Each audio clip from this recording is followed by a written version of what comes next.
Hello, my name is Ayush and my teammates are Ketan and Kishore. Through this video, we will talk about compressed sensing for MRI, our study, and the experiments that we conduct. The need to sample the case space sufficiently, point by point, using magnetic field gradient pulses makes MRI inherently slow. This imposes many restrictions on the process. Temporal resolution is limited. The patient might have to hold their breath in a tight, uncomfortable environment for a long time. This also makes it inherently difficult for the MRI scans to be conducted on infants and children. This also limits the temporal resolution that we might be able to get, especially when we want to capture dynamic scenes like the heartbeat. Since we are capturing data in the case space and recovering the image by reconstructing the image back using the inverse Fourier transform, we have to capture the case space points at rates higher than the Nyquist rate. The paradigm of compressed sensing is based on the idea that since if you have some prior knowledge about the system and you use it, you will be able to sample the case space at sub-Nyquist rates and still recover a good image. The idea is the more you know, the less you need. And if you are collecting lesser samples in the space, you can scan faster. Now let us have a quick high-level overview of what we are going to expect in the presentation. So we take the Shep-Logan phantom and we take the corresponding case space, the Fourier transform of the Shep-Logan phantom. We see that if we randomly throw away all 70% samples in this, as you can see, most of the image is dark and there are few bright spots randomly placed, and we fill the lost samples with zeros, we get what we call the zero field reconstruction. As you can see, this is a very noisy image. This is not at all a faithful reconstruction of what we started with, but this is what we get if we throw away all the samples.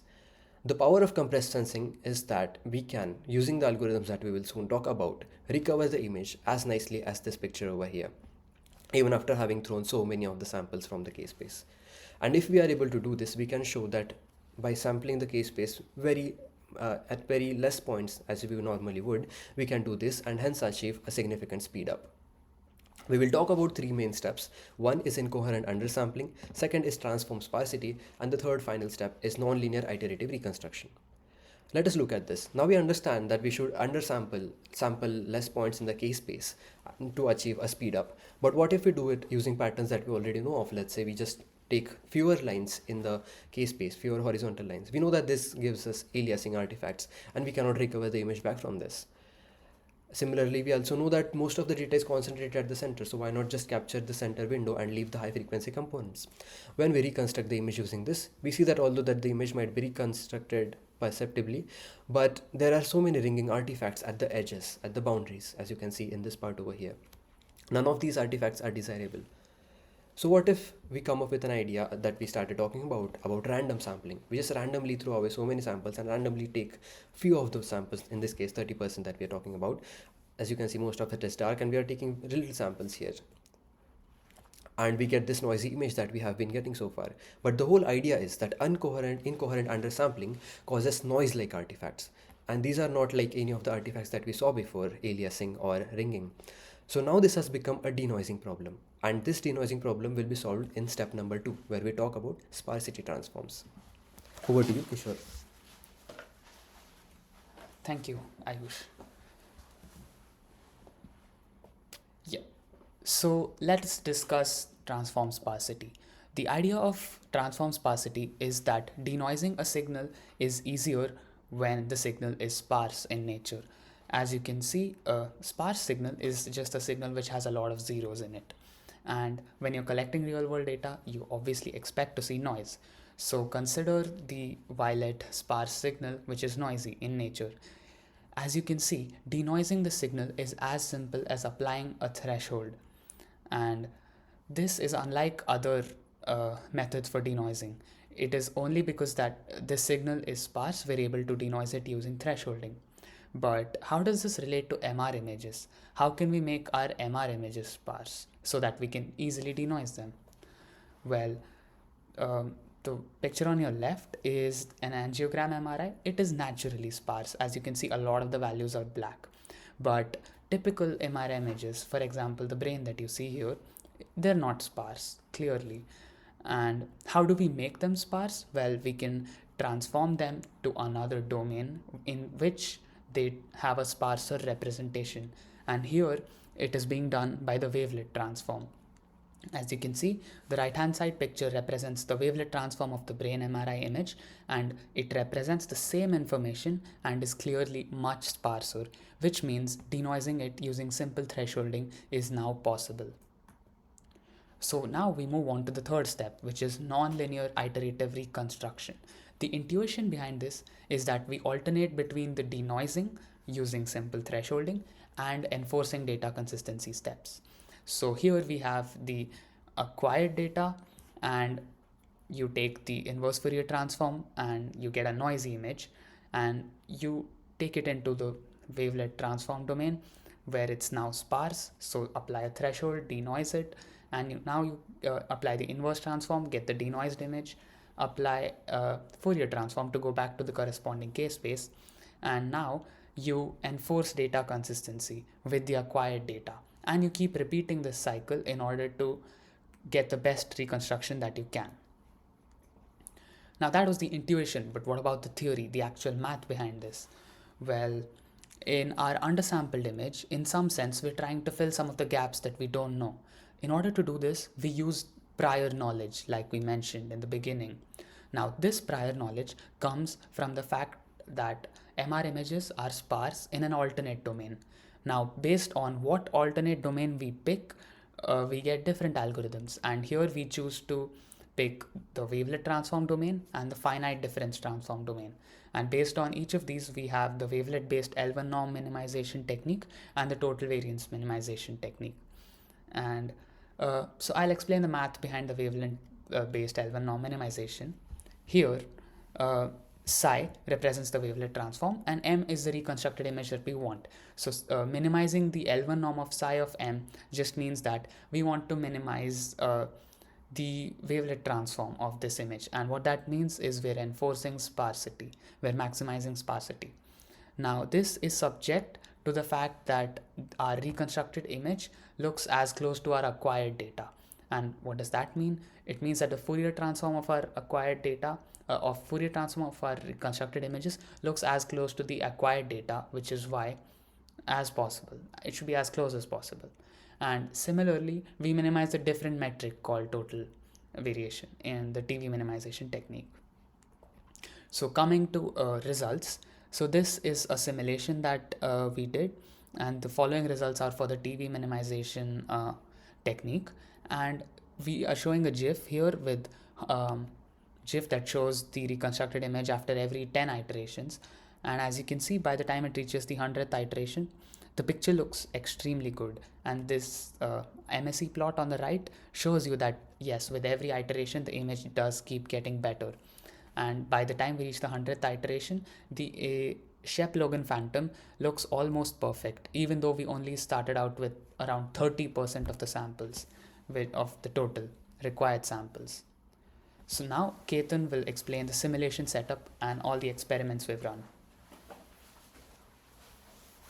Yes, thank you, Kishore. So to test out the compressive sensing theory, which my friends explained, we do a rigorous simulations and experimentations with different sampling methods and different iterative reconstruction methods. We use four different undersampling patterns, namely random, variable density, radial, and spiral. And for iterative reconstruction methods, we use wavelet transforms and total variance based reconstruction method. We use Shep-Logan phantom and brain MRI as input data, and we store different metrics like MSE, PSNR, and the intermediate iteration steps, images and Fourier transforms as images for all permutation and combination of the above mentioned techniques. And we also store animation of iterative wise reconstruction improvement, and plot the error as well. And our code and data is available on the GitHub repository mentioned below. Here we see the different sampling patterns which we used, and there is zero field reconstruction. We'll start with random sampling. As you can see, the random sampling gives On the left is the undersampling mask, and on the right is the reconstructed zero field reconstructed image, which is really noisy and blurry. And to improve on this, we try out density weighted undersampling mask, and with that mask, it focuses more on the lower frequency data than on the higher frequency based on a Gaussian curve, and that's why we get a better, less noisy zero field reconstruction on the right. And we for all the sampling masks, we throw away 70% of our case space data and only reconstruct using the remaining 30% of it. To explore some more methods, we try out radial sampling mask and spiral sampling mask. These are more consistent for both lower frequency and high frequency and give uh, better even zero field reconstructions for to start with, as they preserve edge better and they have more smoother consistency. Here we show the sampling masks and the zero field reconstruction side by side for radial and sampling images. So for spiral sampling. Here we demonstrate our simulation results for iterative reconstruction and compare it with the zero field reconstruction for a density weighted undersampling. This again, we throw away 70% data for this experiment as well, and as you can see, the zero field reconstruction looks pretty bad without any optimizations, but with the optimizations of wavelet based and TV reconstruction, the data which we achieve is with of really good quality. uh, as And we show the wavelet based reconstruction and TV based reconstruction reconstructed images here. This graph summarizes our entire experiment, and with different sampling patterns and different reconstruction methods and their mean square error. As expected, the uh, zero field reconstruction have the highest mean squared error, as it doesn't have any optimization, but like the iterative optimization techniques produce image with a much lower mean squared error. Among all the reconstruction methods, the CS wavelet based iterative reconstruction seems to have the lowest mean squared error, and as you can see, the spiral and the radial have relatively lower mean squared error because of the superior initial undersampling techniques. Here we see the radial sampling techniques, and even though it's superior, the zero field reconstruction is still inferior to the iterative reconstructed image. As you can see, the iterative reconstructed image has better uh, edge qualities and better consistency overall, and so we show that the iterative reconstruction are better than the zero field uh, reconstruction.